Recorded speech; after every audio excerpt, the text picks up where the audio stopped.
Hello, everyone. Good morning, good afternoon, good evening, wherever you are, or whenever you're watching this episode. In this episode, I've got a brilliant guest speaker. We are going to discuss really sensitive topic. I wanted to do this episode, or I wanted to do this topic as a last episode of the season because I am borderline of this condition, or whatever you call the way of life, and also I wanted to find out more about it because I'm taking my company into equal opportunities company and inclusive company as well. That's one of our missions. So we wanted to employ or work with individuals from all facts of life, and this one particular sect of individuals I am passionate about, and I also wanted working with them because I know how sometimes when you don't know what you're doing, it could be challenging. So we need to get all the facts right so that we can help them as well. So let me tell you a little bit about the show, and if you have not subscribed to our show, if you're not following any of our social media channels, please do subscribe and follow our channels because when you subscribe and also comment, we reach more people. So messages can spread. So today's guest is Sam, and I've known Sam. She was on my second season or first season. I don't remember. It was initially. So we've worked together, and I've been on some of the challenges which she had done as well. So when I was looking for a guest for the show, I said I need a neurodivergent entrepreneur who, so that I can understand how they work, and how, as I said, I am one borderline as well, self-diagnosed. I've not been diagnosed, but not Sam. So that is what we are going to discuss in this episode. Sam as is going to articulate passionately and advocate neurodivergent individuals. Graciously, she shares their personal journey and shedding light on diverse range of neurodivergent condition. As we engage in this conversation, she's going to dispel the misconceptions surrounding the neurodiversity and offers suggestions on how society can better support, especially entrepreneurs, other entrepreneurs and businesses can support and embrace neurodivergent individuals. Throughout this episode or interview, Sam provides me with a glimpse of their own neurodivergent perspective, allowing me to truly understand how neurodivergent's brain functions and process information quite differently to everyone in the work environment these days. Together, we are going to explore various neurodivergent conditions such as autism, ADHD, dyslexia, and more, emphasizing on neurodiversity. Is not a deficit, but rather a different way of perceiving and interacting with the whole world. So let me bring her on and ask her when she was diagnosed and how she is managing. Hey, Sam. Hi, Sudha. Lovely to have you. Hey. Have me on here. I love being part of your series, and I think it was series 1 that I was actually on, all about Oh, happiness. thank you. Oh my God, it's series 6. I've got to get you on the next season as well, as this is going to be the last episode of this season. But I wanted to cover this in this season so that we can continue on to the next one. So, what is neurodivergence? When did you are tell me a little bit about what your business is, and also tell me when you were diagnosed and how you manage. All right. So my name's Samantha James, and I have a company called The Habits of Happiness Coaching. I am a Habits of Happiness coach. I'm also a clinical hypnotherapist, and I'm passionate about helping you, whoever's listening here, to master their habits for success and happiness in their life, within their business, by putting you at the centre of your life and your business. And I do that through my educational programs and my 7-step coaching program. And we go into developing, and it actually runs very nicely into how this has helped me in my neurodiversity, because habits are really a sense of making our lives easier, believe it or not. But it's very challenging for neurodiverse people to actually stick to routines, because our brains work slightly differently. But actually, it's a bit of this counterintuitive, or that we do, but actually routines make our life more easier. But routines do not come naturally to us. Yes. So it is quite challenging. So I feel really lucky that through my own journey that I have developed this, because really when I was growing up, there wasn't a lot of understanding around. So I was diagnosed in my adulthood for both. For I'm dyslexic and ADHD. And so growing up my whole life, it wasn't acceptable labels as what we do have now of dyslexia and ADHD or neurodiversity. Like, with, as you said, that comes under the umbrella of so many different things. So neurodiversity is like as you were saying, the difference between how, well, our brains work differently. So you've got ADHD, Tourette's, learning disabilities of different learns, autism, and dyspraxia. There's lots that come under this umbrella of neurodivergence.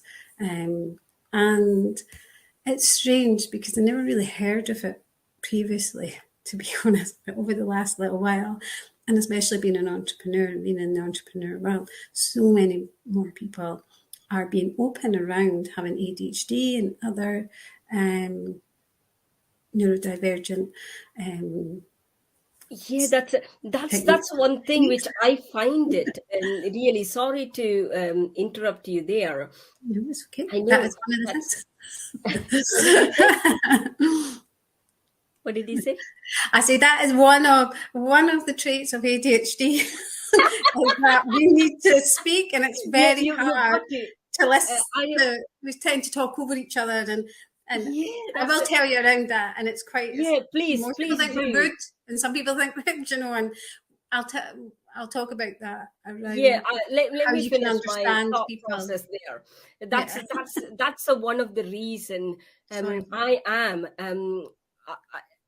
up until one point when someone mentioned it to me, maybe you've got this condition. And I said, no, I hate labels, by the way. Yeah. So I don't want to be labeled as this or that or someone. No one wants that. But however, having these understanding of this and explaining to other person, they can understand you better. That instead of people saying, oh, she interrupts all the time in the meeting, or she does this all the time, she doesn't listen to me, all of this come under one of my manager about 8-10 years ago. That's when I slowly understood this condition I may have. I still have not diagnosed myself when and got that done test. But when people say this, it is important that we educate them as well, instead of assuming that they know, they have to know. Yeah. So the businesses have to what do you say, have to explain it to people that there are these conditions, these are the triggers they've got, and when managers understand that, they might be able to adapt Yeah. the way we Uh, are working. yeah. Said, many entrepreneurs are coming out is because that's why they cannot stay in this 9 to 5 job, or can't work with normal Yeah. people. That's such a thing, but yeah. There Yeah. is nothing wrong with that, but it's because they don't understand these are the things. I am 100% sure that the line managers, if they are exposed to this, they will understand. They will accommodate us, and I think this is why we need to educate them and say, these are the things, these are the there are educations courses happening within the organization. So let me stop talking and I'll let you talk.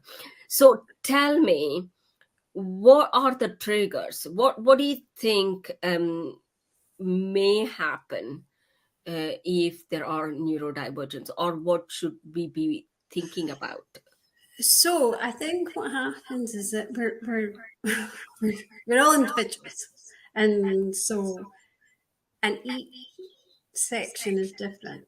So my dyslexia is completely different from my ADHD, and my Yes. dyslexia is completely different from someone else's dyslexia, and my ADHD is. So I think it's looking at the human part and trying to understand that a label is good for most of us, actually, because a Yeah. lot of the time, for a lot of my life, I felt like I was stupid, and there was a lot of stigma around the behaviours, because it's behaviours and learning.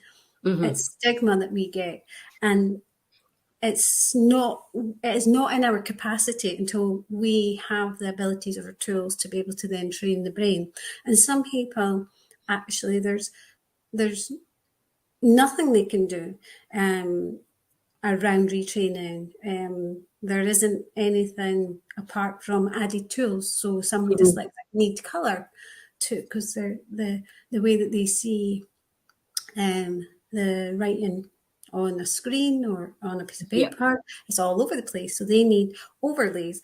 Other people, for myself, my dyslexia is about spelling, grammar, and it's also around understanding.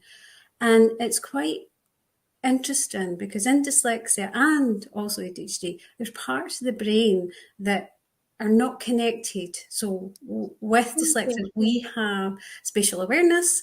So we are really great at solving problems, but we're not great at the small stuff. So we can do amazing, some of us, and this is where it's individual. But like I can do a maths problem, but I can't tell you how I worked it out because I've done it all in my head. It's Yeah. like this outer body experience nearly. And it's the same with entrepreneurs. We're very, very creative. We're very, very much on ideas. But when it comes to focusing on how to do it by the small step by step, that is a challenging. Yeah. That is very challenging for me. And the worst thing is, and It's it's explaining, it's not the challenging step by step, it's explaining that to people. How did you get it to yes, that? how As did like, you explain it you just in a, can't. You have to reverse engineer. And yeah. me being a teacher now and doing courses and helping other people, it has actually helped me in my dyslexia and also my ADHD, because people need to know the process that I have gone through. So I've Yeah. had to learn to slow down my brain to be able to work it out and then show other people exactly the steps that I've done. So actually, in being able to train other people or show other people what I have done has helped me to rewire and rechange. And obviously that's what I'm passionate, and that's what the habits and happiness is all about, rewiring and rechanging your brain. The habits, habits are not just formed, you can train the habits as well. It's everything is habitual. Everything that we do in life, from our thinking process to our emotional, to our nervous system, everything, we call them behaviorals. We can call them, if we want to get particular on the language, then it can be called something else. But really, a habit is something that we do automatically or known on a regular basis. And so that can be triggers, that can be processing and our thinking. And we have rewiring of not only our neurological system, but also of our physiological system, and also of our chemical system, and also of our hormonal system. So all of these, when we are doing the same thing over and over again, so say it was an automatic thought of the way that I read something and I miss it out, that sends a signal to the brain. It misses that, it misfires. So someone else would read something. So people would say to me, can you not read it and see the mistakes? No, because my brain is already, it misses that part. It misses it out and goes. So I have to slow it down to then read it again to be able to do it. But it makes it very challenging. And I've chosen to do that.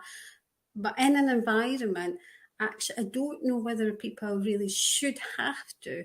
If they had a physical disability, they would be able to see it, and you probably make more of adjustments.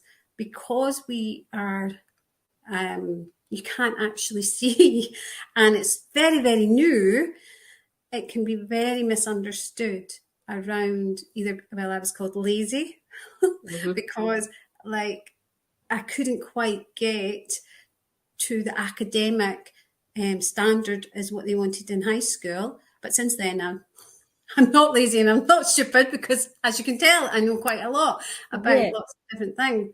But because of the misunderstanding around different aspects of neurodiversity, because obviously when you're on a spectrum, on the autistic spectrum, it's very individual into that person. So I'm speaking about my individual experience as a workplace, bringing in a policy, an understanding, a training. What I would say is for them to be able to maybe have a little bit understanding on the difference between all the different aspects of being neurodiverse, because every single one is different, but every single one has the difference in the way that their brain actually processes the information. So instead of judging them, thinking that they're rude. Yeah, I wanted to ask you, I understand where you're coming from, and I have the same challenges. So I have got my own way of coping things, because you start saying things again and again, and you think, oh, I need to cope up with this. And also, have you ever come across a person? I have not. Maybe I'm not looking at it. Have you ever come across a person, they've been all right throughout their childhood, when they go to college or when they move into a different environment, these triggers start happening, and they find themselves in, is it coming from stress, or how does this work? And I know I should be asking a physician or anyone who've done the research, but I find this quite are you wondering why it's later in life? So if you're wondering why it's later in life, people are getting diagnosed, is because actually in women, ADHD is different from hyperdeficit disorder, where you would normally have had this, it's boys and they're all over the place. It's totally different in the way that it's presented in women and young girls. And also we start to adapt because of social's expectations that we do. But what psychologists, psychiatrists have said is that it is actually parts of our brain is completely rewired. So there's studies on the parts of the brain that are functioning differently compared to like normal normal person. Yeah, So it's not normal in our person. control. A lot Yes. of the time it's not. So what is that it doesn't kind of start, and it depends on ADHD or if it's autism or dyslexia. Dyslexia, as I said, is very challenging. Dyspraxia, they're challenging because unless it's a diagnosis of a very common, it's like the ADHD, very common dyslexia with the numbers or the letters or jumping all over the place. It's quite challenging in schools. The education system isn't actually that well keyed up on That what is neurodiversity is, to be honest, unless it's very, very severe within that. it's not only that, they do have these I consult for University of Edinburgh right now. They I think are universities are much better than colleges because it was college that I did, but the primary schools and the high schools are very challenging. Both my nephews found it really challenging to get a diagnosis of dyslexia and also ADHD. There's a lot of reasons why people don't want labels. There, even though we're becoming a little bit more understanding that it doesn't mean that you're sick, it doesn't mean that you're stupid, that that you have learning difficulties. Do you know, like it means it's quite a strange thing to say that I have learning difficulties, or they have special needs as well. So, and I yeah. know that it's like personal reasons why we say that, but actually our brain works sometimes more superior than like a normal diverse or a Yeah, normal I've noticed that. normal person, to be honest. This is where it becomes really frustrating from both the sides. I think they've got to understand.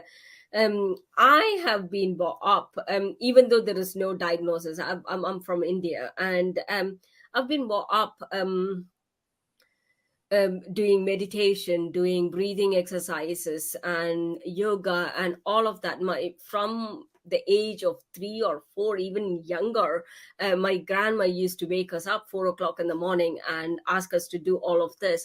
So because of that discipline, I think I managed up until my adulthood of, this is how it works. And I completely understand where you're coming from. The women's brain work completely different from boys or girls and boys, if you can. So what would you say to I'm not going to go into children or medicine because that's more specialized. I don't want to get into trouble by saying certain things. But the thing is, when you are in an adulthood, are you on a medication? Sorry if I may ask you this question. No. So because I had there's no medication for dyslexia anyway. So this is the whole thing around why they've grouped this whole, like there's a whole load of different learning exercises. Learning, they do still come. I still find it really hard to say that, but the way that the brain affects, there is lots, and some of them can be helped by medication, but a lot of them can't, and that's what I was saying. So ADHD is one of them. Tourette's syndrome is just coming out with new medication. I just watched a program actually last night, which is quite strange that you did this. It was about the impulses in the brain, and that's a new one where they send signals and it helps to relax the brain, and it's helping with Tourette's syndrome. When it comes to dyspraxia and dyslexia, there is lots and lots of different theories out there. There isn't anything that's completely proven on how to help it, but a lot of it's to do with the left and the right side of the brain. And there's quite a few people who do, it's actually movement exercises. And there's a lot of theories around how the brain is developed and how it's kind of connected with the part of the brain that remembers, like really the right way of so the writing it's like and using the teleprompter, which I struggled today. So it's like flipping that perception.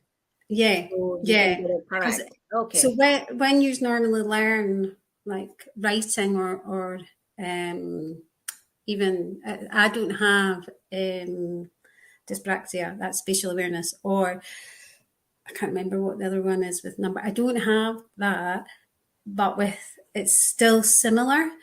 So when someone who has an average learning ability, it's all to do with the memory and where it gets stored.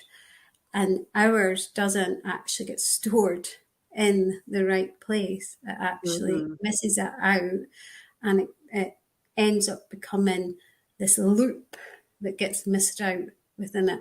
But it allows us to have the ability to work. So there's problem solving parts of the brain. So that's where it stays, but it doesn't connect back in. So that's the parts where you would learn your ABCs and your learning, your understanding around mathematics or spatial awareness. That part of the brain isn't having the neurofeedback to. But it doesn't mean to say it can't. It's just that it isn't there at this time when you're born. And you can learn, like the brain is an amazing thing. So sometimes later in life, when I got diagnosed, because I went back to college and they realised that I found it really challenging when the lecturer was reading my work. I could articulate it very well, spoken, but they couldn't understand it in the writing. Yeah, and this is when this AI. I am into AI. Don't get me wrong. I am full on. My best friend at the moment. Yeah, it is. AI is my friend. Yes, in many ways. But that's one of the passion for me. I wanted to do robotics when I finished my computer science degree. I couldn't do it because of the financial situation. There is no college in India who could do that now. Everyone is not 25 years ago or even 28 years ago. So I had to, I just went into computer science degree and become a programmer. So let me stop talking about myself. What I was trying to say is, this is what happens to me. I'm all over. What would you say? This is where AI can help. I don't know. Please give me a perspective on this one, where if you can communicate quite good, spoken, no problem. So you can use voice bots. Up your work in such a way so it doesn't become a problem for you. You don't feel like ashamed. So sorry to interrupt, but since Chat GPs came out, what has helped me with is I can put all of my own work in there and get them to just spell check it, grammar check it, and it's so good. It can also create, I was thinking about this today. So as an entrepreneur, we start as a small business, and then as we get bigger, we normally get a copywriter, we normally get a marketer, we normally get a sales. Now Chat GP can do all of that. It is more challenging. What I wanted to know. I'm not disputing that fact at all. What I wanted to know is, have you used their voice? Voice? Do you do more voice to? No, because I'm Scottish and they can't understand me. So that's a bit of a challenge as well. It's like Alexa and the bots. It's like I got frustrated a long time ago. I mean, around that. So now it's much easier because especially Chat GP, they start to understand how you, even though I could be putting in the wrong spelling or whatever, it starts to kind of understand how you're speaking and the way that you are. So Interesting.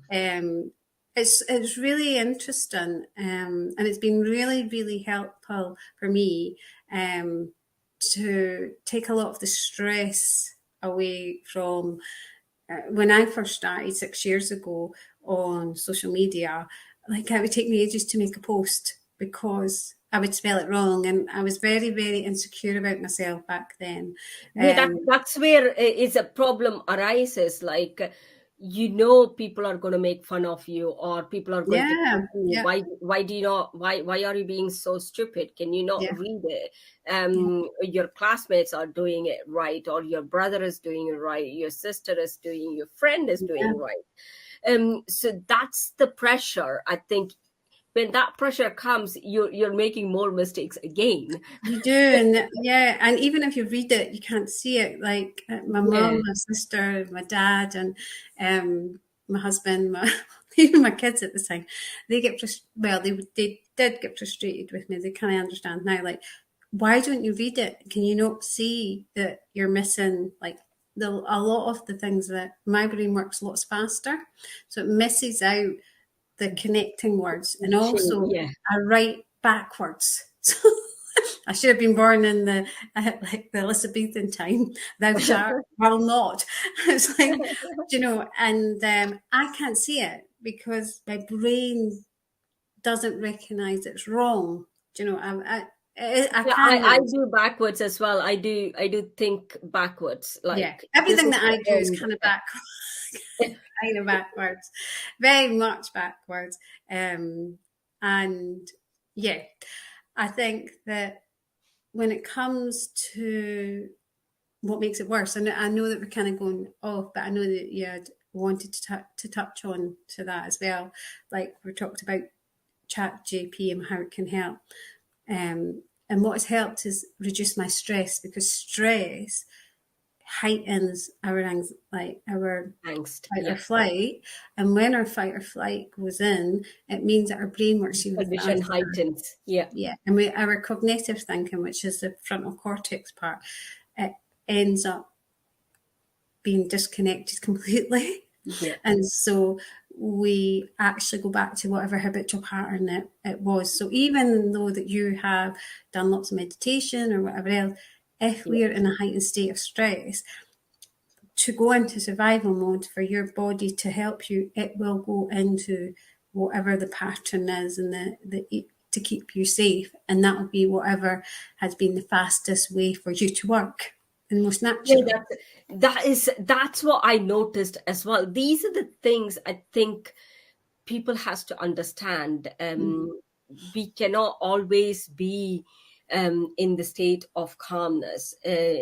But when we have these tools like what you teach Yeah, in the habits of happiness coaching, of like how to use these tools effectively, yeah, even it's when just really you're on the training the fight brain. and Yeah, bringing the fight and flight mode, you can easily come snap out of it, without being more stressed, yeah. getting into more. So tell me, when you are using these tools, do they work with people who are taking medications as well, or do they have to stop taking medication and do these tools? How does it work? Because I feel children has to learn this technique, or at least so that will take most of the pressure off their parents as well, isn't it? Because no one wants their child to be bullied, made made thinking made them think that they are less of or not equal to their classmates. So how can we help parents of these um children to to be more adaptive? Because I I think think that's individual, do you know, and I think it's really hard for parents. Parents are have hard enough job as it is. yeah. And I think every individual is different. You know, Mm, people want to have answers for why their children is a certain way. My whole philosophy is that I'm a solutions focused. I wasn't always, but now I drive that even with my children and with whoever I am with, yeah. is that I spent so much of my time in victimhood, which is just around victimhood to me is that I have no choice. Things are happening to me and I Yeah. have no choice. And that's not just around the difference in neurodiversity, just in life in general, around mental health, around stress, around the world in general, how Yeah. we can't Yeah. control it and how it is. And so for me, it's about giving back control, and the tools and the techniques and the habits that we form on a daily basis has the ability for us to calm our nervous system, because it's our nervous system that is in control of our thoughts, our feelings, and our emotions. So the more that we can learn about that, the more that we will be able to calm our brain down. Now, we will always have triggers, and it'll be out of our control a lot of the time. And the longer that you've done it, so it took me 40 years, so I'm constantly going back and forward around. Well, I feel like I'm going back, but I'm not, because Yeah. we can't go backwards. But I will have moments of frustration and anger, Yeah. like we were having earlier, about my brain and about. But one thing I always say, and I would love everybody else, is that we are all unique, you know, and it doesn't matter whether you're neurodiverse or if you have a Normal person. neurotypical brain. Yes, neurotypical. Atypical Everybody thing. has their own stuff that's going through. Yeah. And I suppose it's just to give a little bit more compassion and understanding to yourself while you're going through that, but to other people. Because I know that the brain is designed to judge. We judge ourselves and we judge other people. We can't really control anybody else's judgment. All we can do is educate them. If we feel judged or judge them, then it makes it even more complicated, Yeah. because then our brain starts to want to go into protective Go mode. backwards and forwards and backwards and forwards. Yeah, and it goes into that protective mode that I'm being judged. So then it looks for defense mechanisms, and Yeah. that's the heightened of fight or flight. So then we start to do it. So for me, it's about education, but it's also about compassion and kindness towards ourselves while we're going through and navigating the way that we are different, but actually spectacular. And also the people that are around us, give them compassion, because they don't know what they don't know, you know. Yeah. So That's it's really what, hard. that understanding, I think it has to be main thing for the children who have got these conditions, and growing up in school is being in school itself is a nightmare. Yeah, it is. And if you don't have the right support, you don't have the right teacher, but that shouldn't stop you. It makes who you are, and it makes you more resilient. And I think that it allows us to have the opportunity. In an ideal world, people would understand, because, like, where there's not just neurodiversity, there's lots of different Yeah. reasons why people are different. You know, Mm. this is just one part of us, and yes, it was very, very, very difficult as I was growing up as a teenager, and into adulthood. And I would hope that the next generation have a little bit more understanding Yeah. around it, rather than being judgmental around I someone think learning. they are a lot more understanding than, because they come across these and you feel, oh, he or she is my friend, or they are my friend, I've got to understand that they are. But sometimes when you, as you say, you Yeah, need to give them the tools to yeah, cope up with the injustice in the society, sometimes not out of ignorant. I think mostly out of ignorance than out of vengeance, if you know what I mean. So, what would you say? What are the 3 tips you would say give anyone who have got this condition, or who wants to manage their? Of course, they have to come and learn with you. Yes, if you come along to the Habits of Happiness course, you'll be a completely changed person. I think the best advice is you're perfect the way you are, and your brain works differently for you. And it's about learning to work with your strengths and your weaknesses, the same as anyone, whether you're neurodiverse or neurotypical. You know, we have strengths and weaknesses.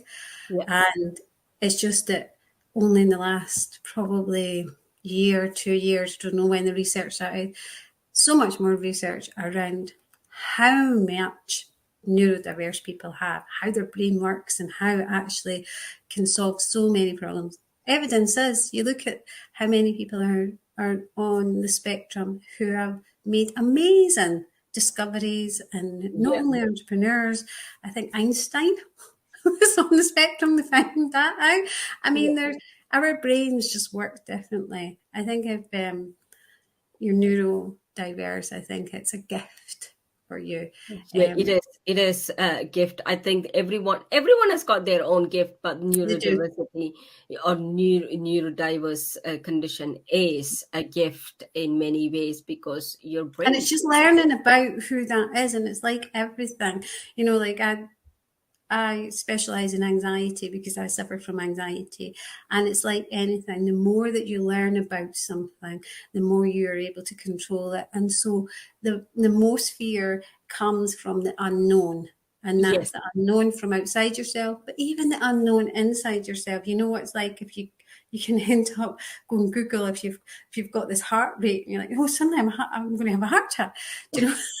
You've got all these different medical things because it's the unknown. You can't actually see. You kind of, everyone is half doctor. I know, half doctor in the Google's there. So what I would say is the best, you're the expert of you. Even if you are a child watching this, you know how your brain is. Have a little look at what research is out there to help you. Now, for me, it was building new habits, my emotional habits, my mental habits, understanding what actually caused my brain to work faster. My dyslexia, it was about accepting me, because for so long, not only me, but society told me that I had a learning difficulty. That meant that I was, and it is true, I learn. I do learn, and it is difficult for me, but it has a different stigma. For me now, it's like I learn differently. And it means that I can actually share differently, and I have a better opportunity to see the bigger picture rather than just concentrating on the small processing. And that's okay for other people. But for me, I realise that I can see the bigger picture. Oh, thank you very much for coming on the show. Really appreciate your experience on this condition.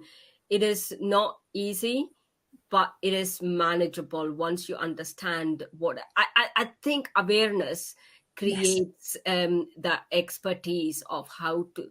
Awareness creates self-management. I think that's and there's so many things out there. You can get in contact with me. I mean, it's my life's work to try and manage emotions, build habits, but also to understand what made me different. And I think sometimes being different can be challenging, but actually it makes you who you are, and that is the best thing in the world. You know? Yeah, of course it is. Again, thanks again for coming. And I've got 2 fun questions. I may have asked you this before. Are you a tea or a coffee person? I'm a tea Jenny, as I would say. I tea love my tea. You're in Britain. My tea. Hi, tea. So what would you prefer? I already know the answer, but I'm asking you this question for audience. What would you prefer? Are you a more retreat kind of person when you go on a vacation, go countryside and want time, or you go to a city? Do you know, I actually like both, believe it or not. I do like both. I do, which, because I do love the city, because I come from a city, because I come from Edinburgh, and I love culture, and I love like history and Edinburgh is not a big music. city, girl. What was that? What did you say? What did you say there?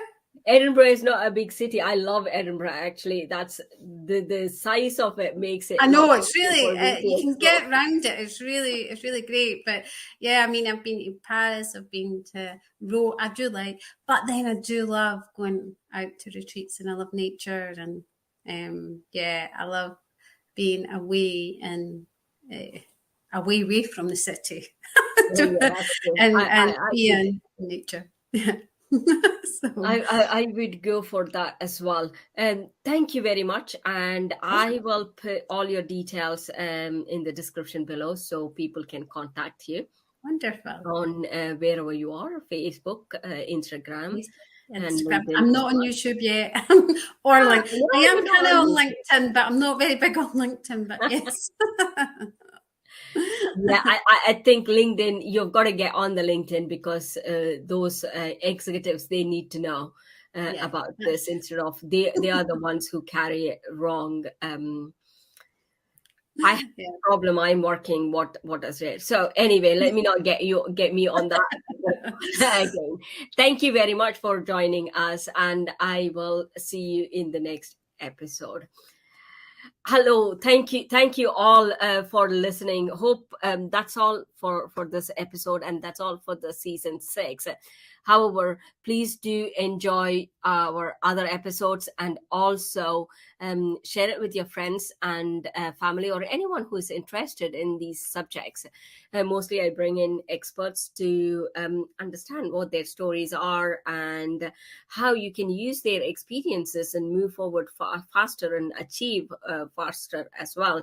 Because we want instant gratification, isn't it? We cannot all stay for years and learn certain things. If we could learn from the experiences of others, it's a lot quicker. Anyway, until I see you next, be strategically happy. I think that's what it is. You've got to create happiness within yourself, and also help anyone you can. You may be the only person who is helping that person. Just don't ignore that someone else will help them. Please be that kind of person who helps anyone and everyone if you can. Thank you, and bye for now.